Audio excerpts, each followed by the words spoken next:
ঠিক আছে বিজয়দা, তাহলে চলি। সেটা ভরে খেলাম একদম। আজকে তাহলে নয় চলে গেলাম। তোমার বৌদি আবার বসে আছে। শালা ওকেও তো সহ্য করতে করতে জীবন যাচ্ছে, বোঝো না? যাই, বিদায়।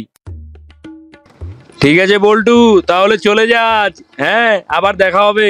বাসায় যে আবার মারগুতা খাস নে, খেলে কিন্তু ফোন দিস আমাকে। যাই হোক, মালটা কিন্তু একের ছিল রে। কেমন হলো তোর পিনিক? যা, চলে যা।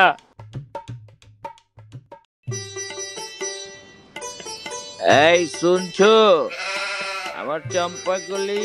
তুমি কোথায়? তোমাকে তো খুঁজছি আমি। যত সব মরা।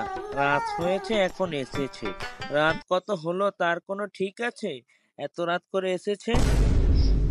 আরে গেটটা খোলো তো। এতক্ষণ লাগছে কেন?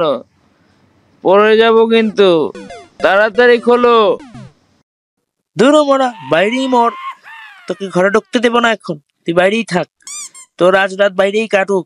তুই বাইরে বাইরেই শুয়ে থাক। আমাকে আর ডাকবি না, জ্বালাবি না। আরে খোলো তো।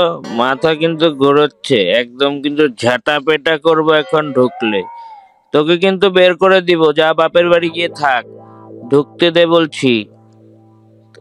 কিরে গেদা, কেমন আছিস তুই? তোকেই তো খুঁজছিলাম রে মনে মনে। আমার ছেলেটা, কি অবস্থা তোর? মা কি খানা পিনা দিচ্ছে তোকে?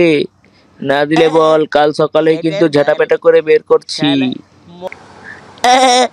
সেটার বল। শালা মদ খেয়ে এসে আমার মার সাথে উল্টো পাল্টা কথা চলছে। শালা একদম সেটা ভেঙে দেবো।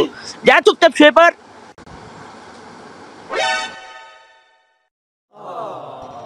আমাদের এই সব তো আপনারা দেখতেই থাকবেন, কিন্তু আপনারা কিন্তু ভুলে যাবেন না, আমরা কিন্তু এগুলো ধারাবাহিকভাবে চালিয়ে যাওয়ার চেষ্টা করছি।